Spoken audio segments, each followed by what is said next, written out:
LifeLine is something that we teach anyone. And I love, because you are a therapist and you know both, what is it about the LifeLine that makes it a valuable tool for an individual to learn for themselves, let alone somebody that would, like a therapist yourself, that would want to hold someone else in that space? Yeah, that's a really good question. Um, I mean, the more tools we develop to self-regulate, to enhance groundedness and present time consciousness, the more effective we're going to be in our relationships, the more effective we're going to be in adapting to different stressors that are always affecting our immune system, our health, our wellness. So if you learn the lifeline, you are going to learn to regulate your emotional state on such a deep level with each and every treatment that your resiliency, your inherent capacity to manage stress and the adaptations of stress will improve dramatically. Let's talk about regulation and resiliency and what that means. Like because I mean, I get it, but like, what does that mean for like, if we were in eighth grade, if we were in Liam's age grade right now, and we were to talk about regulation and resiliency, like, what does that mean for an individual to have steps of getting present, of setting intention, of see, feel, hear, processing, of going through core limiting belief? What does that look like to regulate oneself and have resiliency as well, which are really certain part of the same spectrum, but on different ends of it? Yeah, so self-regulation is really the process of interoceptive awareness. It's the ability to go within and to be able to engage in the moment in a calm, cool, quiet way that allows you to deal with that stress. And let's appreciate, what is the definition of stress? It's the inability to cope with a threat, some perceived threat, real or imagined, Right. resulting in a series of adaptations, which are physiological shifts and changes that are going on in our system. So self-regulation is the ability, as Mark Twain said, there's been much tragedy in my life, half of it actually happened. Right? So it's really that capacity to go within and to regulate. Is this a misfiring of my brain, this thought content that's taking me down these scary places and catastrophizing me to think that it's the end of the world?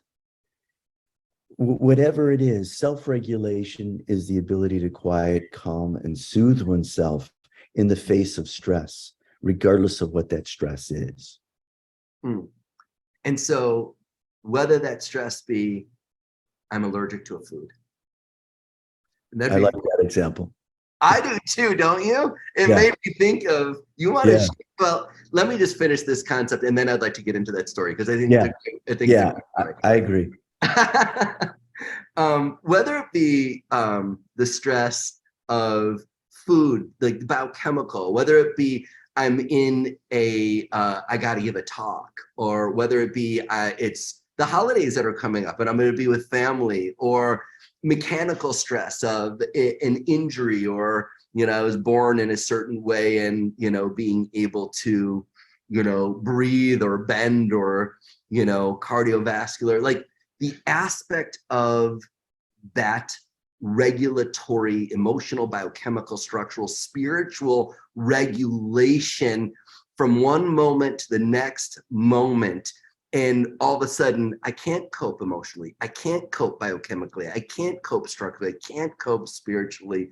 Like having that ability. And now here's Lifeline. And I think we're at Auntie Leanie's house in Northbrook. Is that one that was? Actually, we were in Cindy and Steve's their party room. Okay. for Father's Day. Okay. Right. Right. Right. Yeah, Share it. Go for it. Because yeah. this is perfect. Yeah, so supposedly I was born with childhood asthma. I supposedly had my first attack about 1 years of age, where throughout my life I was hospitalized on a regular basis. We had 911 we called because breathing difficulties. Long story short, I love chocolate.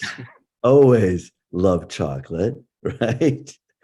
And every time I had chocolate, I either had to take a preventative puff of my albuterol so that I could deal with the effects, or and sometimes that would work, and sometimes it wouldn't. Sometimes I, That was yeah, part of a regulatory coping mechanism from the outside.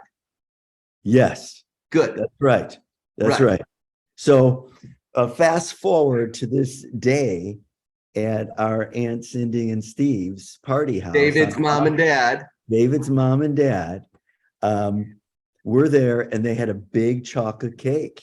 And you saw me. I think you saw me salivating because you came up to me. You're like, you want to eat a piece of that, don't you? And I'm like, yes, I do. He's like, well, let me do something. So I held out my arm. You do this work, and you're like, go have a piece. And I had a piece, and literally before I swallowed it, my lungs began to constrict. I couldn't catch my breath, and I start reaching for my inhaler. And you're like, wait a second. I think I missed something here. And you went, I think you were doing TBM. This was pre Lifeline. Yeah. And you went in, you did work on my liver and a variety of other things. Anyways, all of a sudden my lungs opened and I could breathe, and I felt really good again.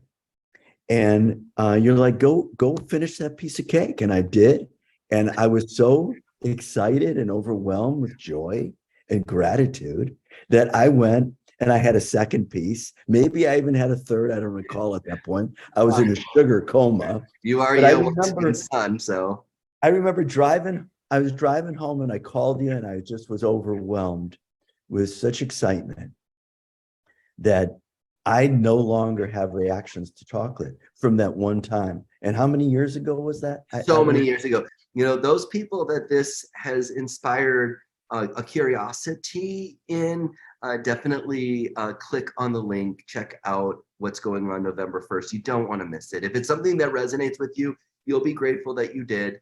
And if not, when the timing's right, if ever, then that's beautiful as well.